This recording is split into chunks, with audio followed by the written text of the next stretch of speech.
అమరావతి ఆంధ్రుల హక్కు అని కేంద్ర ప్రభుత్వ ప్రకటన వెనుక ముఖ్యమంత్రి చంద్రబాబు కృషి ఎంతో ఉందని కోవూరు శాసనసభ్యులు ప్రసాద్ రెడ్డి అన్నారు. గురువారం మినగల్లు పంచాయతీలో పూర్తయిన పలు పనులకు ప్రారంభోత్సవాలు నిర్వహించిన అనంతరం మాట్లాడారు.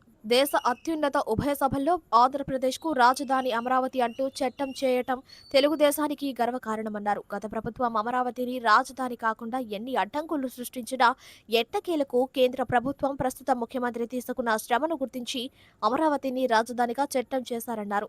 ఈ సందర్భంగా నియోజకవర్గంలోని ప్రతి మహిళ తమ ఇంటి గడపల్లో 2 దీపాలు వెలిగించి సంఘీభావం తెలపాల్సిందిగా కోరారు.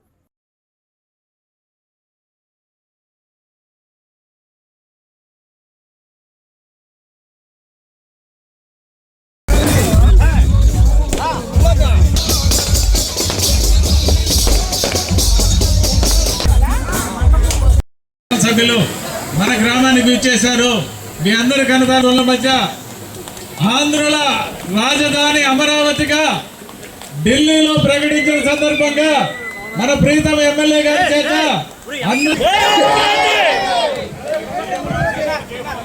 జై హో అమరావతి, జై హో అమరావతి, జై చంద్రబాబు నాయుడు గారు, జై పవన్ కళ్యాణ్ గారు, జై లోకేష్ గారు, జై నరేంద్ర మోడీ గారు,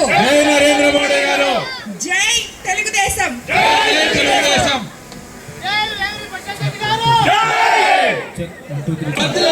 ప్రభాకర్ రెడ్డి గారి నాయకత్వం.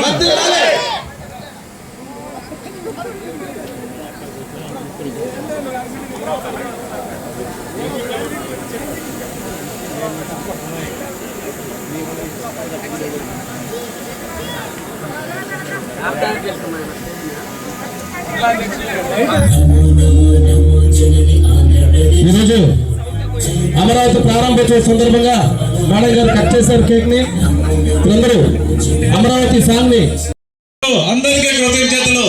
ఇప్పుడు మిమ్మల్ని అందరినీ ఉద్దేశించి మన ప్రీతమ శాసనసభ్యురాలు శ్రీమతి వేమిరెడ్డి ప్రశాంత్ రెడ్డి గారిని సందేశం ఇవ్వాల్సిందిగా కోరుతున్నాం. ఈరోజు ఈ మినగల్లు గ్రామంలో మనం ఎన్నో ఏళ్ల కళ రాష్ట్రం విడిపోయిన తర్వాత రాజధాని లేకుండా ఇన్ని రోజులు మనం పడ్డ అవస్థలు అంతా ఇంత కాదు. ఎవరికి గాని మీ రాజధాని ఏది అంటే సమాధానం చెప్పడానికి వాళ్ళ దగ్గర సమాధానం లేదు. గత ప్రభుత్వం గత 5 సంవత్సరాల్లో రాజధానిని 3 ముక్కలుగా చేసుకొని ఆడుకోవడం జరిగింది. తిరిగి చంద్రబాబు నాయుడు గారు అధికారంలోకి వచ్చిన తర్వాత రాకముందు అమరావతిని రాజధాని చేసి తీరుతానని చెప్పారు. ఆనాడు 14-19లో ఏ రకంగా అయితే చంద్రబాబు నాయుడు గారు నరేంద్ర మోడీని తీసుకువచ్చి మనకి రాజధాని లేదు, ఇక్కడ అమరావతి అయితే మనకి రాజధానిగా బాగుంటుందని ఆయన చేత భూమి పూజ చేయించారు. నరేంద్ర మోడీ గారి చేతి మహిమ ఏమో తిరిగి ఈ రోజు మళ్ళీ చంద్రబాబు నాయుడు గారు కూటమి అండగా 164 సీట్లతో గెలిచి ఈరోజు మార్చి 28న అసెంబ్లీలో తీర్మానం చేసి రాజధాని పైన మన లోక్సభకి రాజ్యసభకి పంపించి దేశంలో ఎన్ని పార్టీలు ఉన్నాయో ఒక్క వైఎస్ఆర్సీపీ పార్టీ తప్పితే అందరూ కూడా మన రాష్ట్ర రాజధాని కోసం సపోర్ట్ చేయడం జరిగింది. ఈరోజు మనం నా రాష్ట్రం ఆంధ్రప్రదేశ్, నా రాజధాని అమరావతి అని చెప్పి చెప్పుకునే గుండె ధైర్యాన్ని మనకి ఒక్క వైఎస్ఆర్సీపీ పార్టీ తప్పితే ఇవ్వడం జరిగింది. అదే కాకుండా మనం రాజధాని వస్తుందని ఆంధ్ర రాష్ట్రంలో 5 కోట్ల ప్రజలు ఎంతో సంతోషపడుతుంటే మిగతా రాష్ట్రాల్లో ప్రజలు కూడా అయ్యో వీళ్ళకి రాజధాని లేదే, పాపం మనం ఏదో ఒక సపోర్ట్ చేయాలి, వీళ్ళకి రాజధాని రావాలి అని చెప్పి మనకి ఎంతో వాళ్ళ శక్తులతో ఉపయోగించి మనకి సపోర్ట్ చేస్తుంటే మన రాష్ట్రంలో ఉన్న ఈ వైఎస్ఆర్సీపీ పార్టీ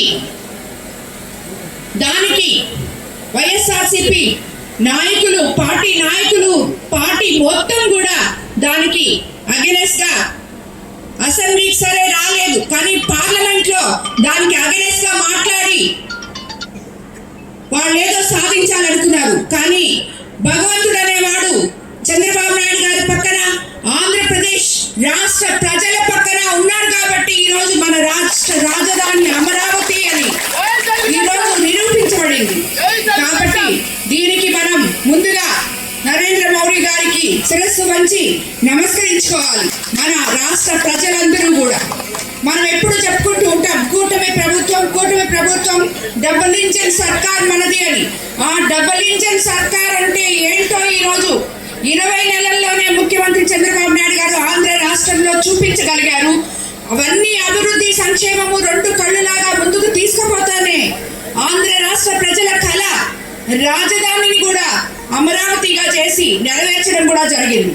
ఈ రాజధాని మనకు వచ్చింది అని చెప్పి మనం ఇంత సంతోషపడుతున్న సమయంలో ఒక్కసారి మనం అమరావతిలో ఉన్న రైతులు పడ్డ కష్టాల్ని, వాళ్ళు ఎంతో ఇష్టంగా ఉన్న భూమిని రాజధాని కోసం త్యాగం చేసిన ఆ రైతుల్ని ఒకసారి మనం స్మరించుకోవాలి ఈ టైంలో. అదే విధంగా అమరావతిలో ఉన్న ఆడపడుచులందరూ అనరాని మాటలు అనిపించుకొని ఎక్కడి నుంచో ఎక్కడికి దెబ్బలు తిని జైలు నుంచి దేవస్థానం వరకు వెళ్ళి ఇవన్నీ కూడా అష్ట కష్టాలు పడి ఏ రకంగా అయినా సరే మనకి రాష్ట్ర ప్రజలకి ఒక రాజధాని కావాలి, మనం అండగా ఉండాలి అని చెప్పి ఈరోజు మనకి రాజధాని ఇవ్వడం జరిగింది. ఈరోజు 7 గంటలకి ప్రతి ఒక్కరు కూడా ఈ రాజధాని అమరావతి మనకు వచ్చిందని ప్రతి గృహిణి రాష్ట్రం మొత్తం, అదే కాకుండా జిల్లా మొత్తం, కోవూరు కాన్స్టిట్యున్సీ మొత్తం ఇంటి బయట 2 దీపాలు వెలిగించాలని నేను ప్రతి మహిళని ఇక్కడ నేను కోరుకుంటున్నాను. అప్పుడే మనం సాధించిన ఈ రాజధానికి నిజమైన నైవేద్యం ఇచ్చినట్టు ఆ దీపాలు మనం ఈరోజు. కాబట్టి ఈరోజు ఒక మహత్తరమైన రోజు. అలాంటి రోజు ఈ మినగల్ల గ్రామానికి రావడం, ఇక్కడ ర్యాలీలో పాల్గొనడం నాకు చాలా సంతోషంగా ఉంది. ఈ మినగల్లులో ఇప్పటి వరకు మనం ఆల్రెడీ అభివృద్ధి పనుల కోసం 21 నెలల్లోనే సుమారు ఎన్నికల్లో ఇచ్చిన హామీలన్నీ అమలు చేస్తూ సంక్షేమ పథకాలు మీ గడపకు చేర్చాం. కొత్త మినగల్లో 15,60,000తో 3 సీసీ రోడ్లు, పాత మినగల్లో 10 లక్షలతో నిర్మించిన శ్మశాన వాటికకు వెళ్లే సీసీ రోడ్డు ప్రారంభోత్సవాలు, 40 లక్షలతో వాటర్ పైప్ లైన్ శంకుస్థాపన, మొత్తం ఈ రోజు 65,60,000తో చేసుకుంటున్న అభివృద్ధి పనులే కూటమి ప్రభుత్వ పనితీరుకి అర్థం పడుతున్నాయని చెప్పి మీకు అందరికీ తెలియజేసుకుంటున్నాను. అలాగే మినగల్లు గ్రామంలో నిరుపయోగంగా ఉన్న పాత పంచాయతీ కార్యాలయాన్ని గ్రామస్తుల అభ్యర్థన మేరకు దాన్ని కూడా రిపేర్ చేసి గ్రామస్తులకు అందివ్వడం జరిగింది.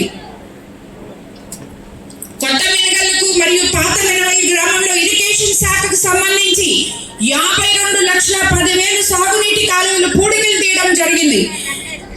కాబట్టి ఇవన్నీ చూస్తే మీకు సీసీ రోడ్లు కానీ ఇవన్నీ మనం 20 నెలల్లో ఇంత డబ్బులు ఈ గ్రామంలో మనం ఒక పక్క రైతులకైతేనేమి, సీసీ రోడ్లకైతేనేమి, అలాగే పంచాయతీ కార్యాలయంకైతేనేమి, మిగతా అన్ని కూడా జరుపుకున్నాం. రాబోయే రోజుల్లో ఇప్పుడే చాలా మంది మహిళలు ఇక్కడ డ్రైన్స్ అడగడం జరిగింది.